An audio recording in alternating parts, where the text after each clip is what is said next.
আসসালামু আলাইকুম। আরও এক সপ্তাহ আগে এক্স্যাক্টলি এই কথাটাই বলেছিলাম যে পুলিশ আর ছাত্রলীগ জায়গা দিচ্ছে এদেরকে কিছুক্ষণ আন্দোলন করার, এই জন্য তারা আন্দোলন করছে। প্রগতিশীল সন্তানেরা যখন না চাবে তখন আপনারা এখানে থাকতে পারবেন না।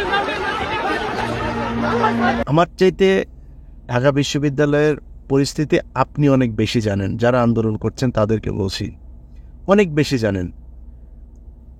ছাত্রলীগ যত খারাপ হোক, যত অমানুষ, কুকুরের ছানা, যা যা বলা যায় সব বলা যাবে এদেরকে, তারা তো শক্তিশালী। এটা ভয়ঙ্কর। মানে ধরেন আপনার সামনে যদি নাকি একদিকে ছাত্রলীগ তাড়া করে আর একদিকে বাঘের খাঁচা যায়, আপনি বাঘের খাঁচায় যায় ঢুকবেন, বাচ্চার চান্স আছে। কিন্তু এরা এত অমানুষ, মানে এই বংশগতভাবে এরা এই দলটাই, মানে সেই ছোটবেলা থেকে, মানে কেন জানি এরা এলাকার সবচেয়ে সন্ত্রাসী, খুব ভয়ঙ্কর দুর্ধর্ষ লোকগুলো এই দল করে। তো এদেরকে কোনো বর্ণনা দিয়ে বিশ্লেষণ করা সম্ভব না। এরা ভয়ঙ্কর। এদের এই দলের মধ্যে যেগুলি যায় সবই ভয়ঙ্কর, মানে জন্মগতভাবেই, প্রকৃতগতভাবেই এদের এই এই ধরনটাই এরকম। অতএব তাদেরকে আপনি ভয় পেতে হবে।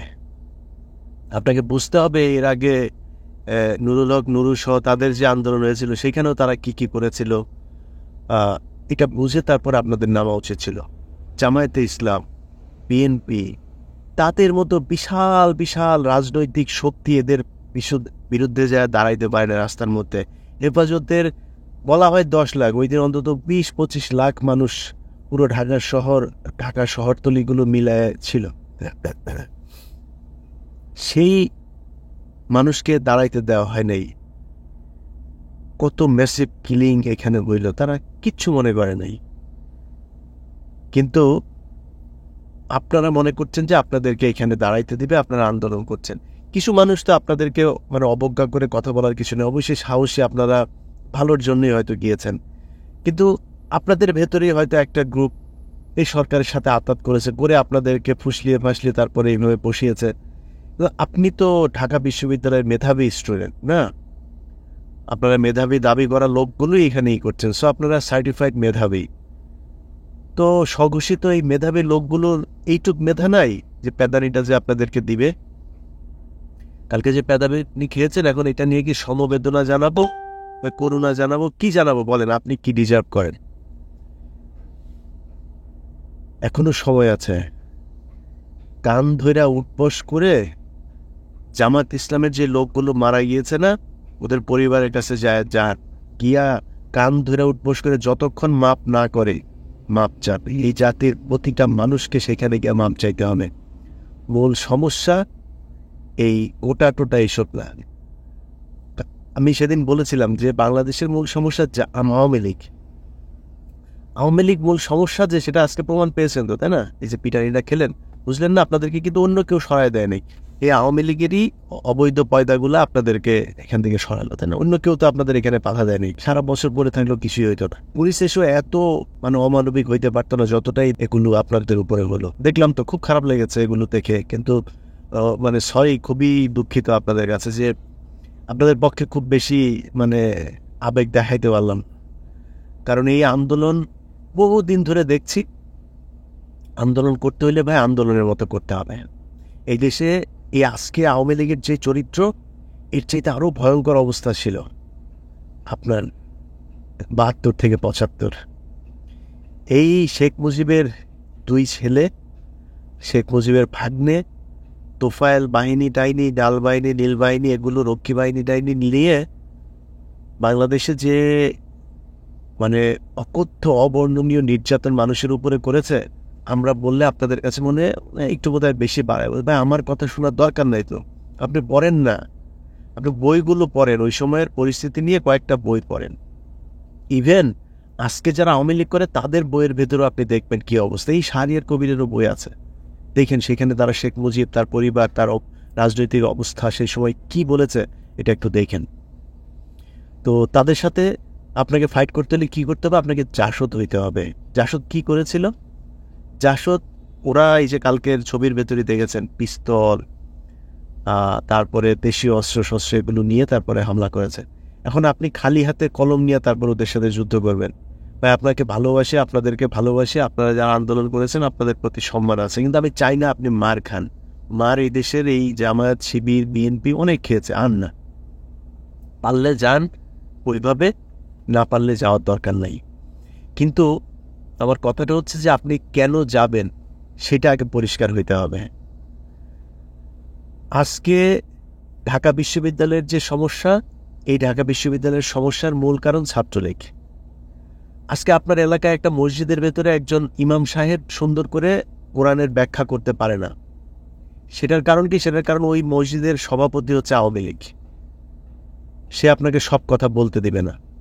আপনি একটা সরকারি একটা অফিসে যান, ওই অফিসের ভেতরে সবচাইতে বেশি জঘন্য ঘুষখোর, তারপরে দলবাজি দলকানা একটা লোক, সে হচ্ছে আওয়ামী লীগের ওই সিবিএ নেতা টেতা, এদের ভেতরে একজন। সো পুরো সমাজটার ভেতরে আওয়ামী লীগ একটা ক্যান্সারের মতো অবস্থা হয়ে দাঁড়িয়েছে। সো আপনাকে যে কোনো ফাইট করতে হলে সবার আগে এদের বিরুদ্ধে করতে হবে। আচ্ছা, এদের বিরুদ্ধে করার আগেও আপনাকে আরেকটা সত্য চিনতে হবে। আপনাকে বুঝতে হবে এই দেশের আজকে এই অবস্থা, এই যে সমস্যা যা যা হচ্ছে, এর জন্য মূল ঘটনা কোনটা দায়ী সেটা আগে আপনাকে জানতে হবে। আপনি লুঙ্গি টুঙ্গি উদাম করে তারপরে ৭১ সালে দৌড় দিলেন, দেশ স্বাধীন করে ফেলবেন। আর ফকিন্নির বাচ্চা, তুই তো ফকিন্নির বাচ্চা, সারা দুনিয়ায় ফকিন্নির বাচ্চা। তোরা যা আরবে যা যায় দেখ, ফকিন্নির বাচ্চা, তোদের বাচ্চারা সব যায় ওইখানে বাথরুম পরিষ্কার করে, ই করে।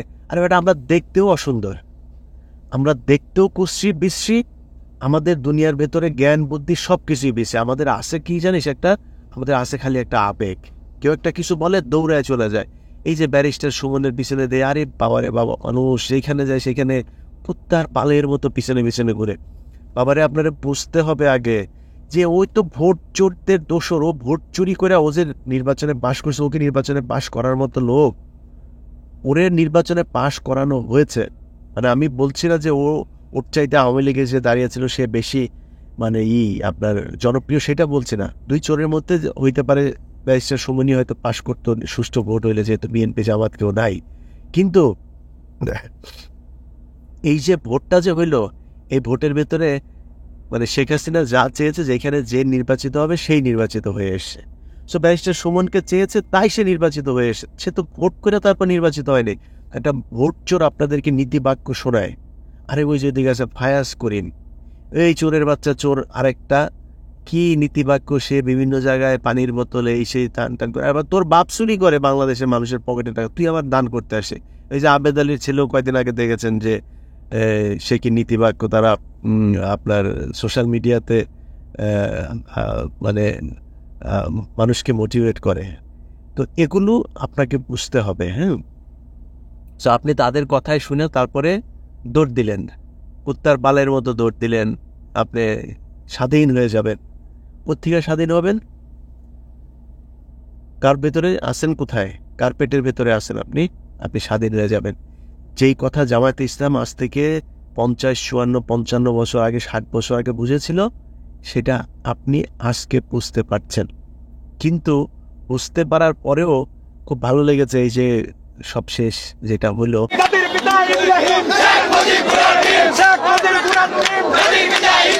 মুক্তিযোদ্ধার সন্তান নাতিপুতিরা কেউ মেধাবী না, যত রাজাকারের বাচ্চারা নাতিপুতি হলো মেধাবী, তাই না? প্রধানমন্ত্রী কেন আমাদের রাজাকার বলবে?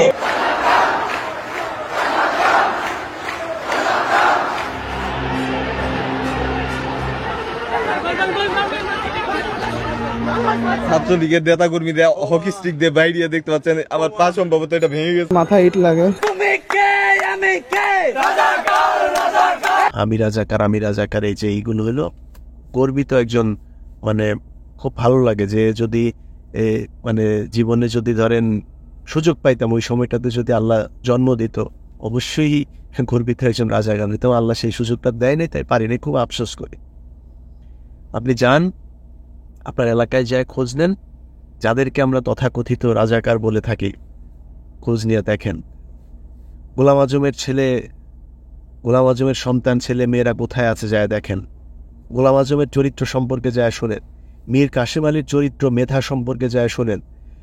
আব্দুল কাদের মোল্লা তার এলাকায় যায় খোঁজ নিলাম, একটা প্রোগ্রাম করেছিলাম, সেখানে তার এলাকার মানুষজনের বক্তব্য নিয়ে তারপরে দেখলাম, শুনলাম যে এলাকার আওয়ামী লীগের লোক তার জন্য কান্না করছে। আমার এই চ্যানেলে ভিডিও আছে, দেখেন যায়। সাকা চৌধুরীর ছেলে মেয়েরা তাদের মেধা সম্পর্কে দেখেন গিয়া ভাই। আর আপনার এলাকায় এই যে মুরগি চোর, ছাগল চোর, এই যে এখন আওয়ামী লীগের নেতা, এই পরিবারের অবস্থা দেখেন, মেধা টেধা এগুলির অবস্থা যায় দেখেন। সো দিনের মতো পরিষ্কার, খুবই দিনের মতো পরিষ্কার। আপনাকে বুঝতে হবে যে আপনার বন্ধুকে, আপনার শত্রুকে আপনি কাকে সমর্থন করবেন। অতএব আগে মূল গোড়ায় হাত দিতে হবে। আমাদের মূল সমস্যা ইন্ডিয়া এই দেশটাকে আলাদা করেছিল তাদের প্রয়োজনে।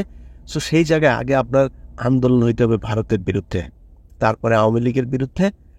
এই দুইটা যদি ঠিক হয়ে যায়, বাংলাদেশে কোনো সমস্যা থাকবে না। কিছু চোর থাকবে, পলিটিশিয়ান মানেই চোর, চোরেরা থাকবে, কিছু চুরি টুরি করবে, দেশ বিক্রি করবে না। এই যে আজকে মেধা শূন্য একটা জাতি তৈরি করার যে ষড়যন্ত্র, সেইটা থাকবে না। অতএব এটা জানতে হবে। আপনি মানে পৃথিবীর যেইখানে যান, এই যে আপনাদেরকে এক ট্যাবলেট খাইয়ে রেখেছে, বীরের জাতি, বীরের জাতি রে তুই বীরের জাতি।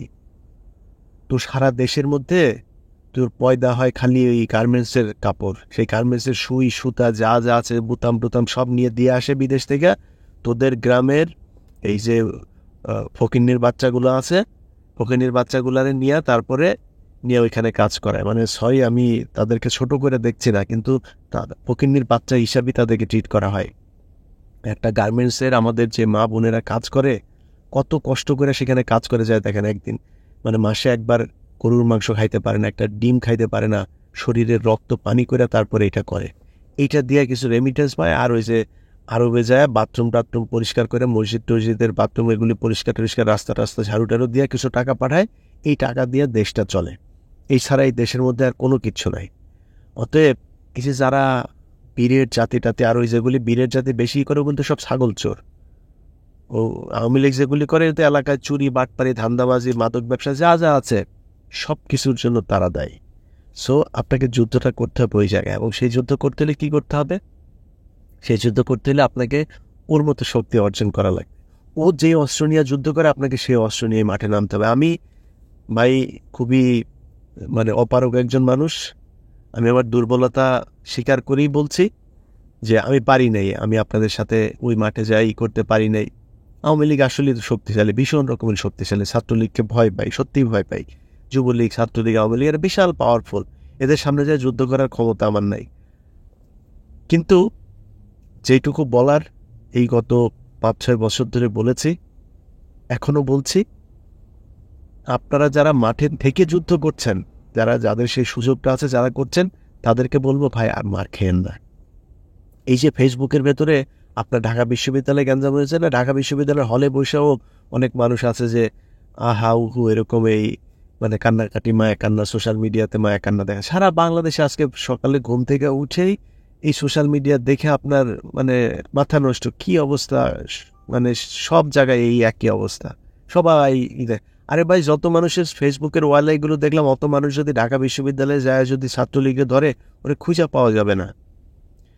অতএব এই জাতি আপনাকে ওই যে এই পিছন থেকে এরকম করবে কাজের সময়। ওই যে বলেছিল আপনার,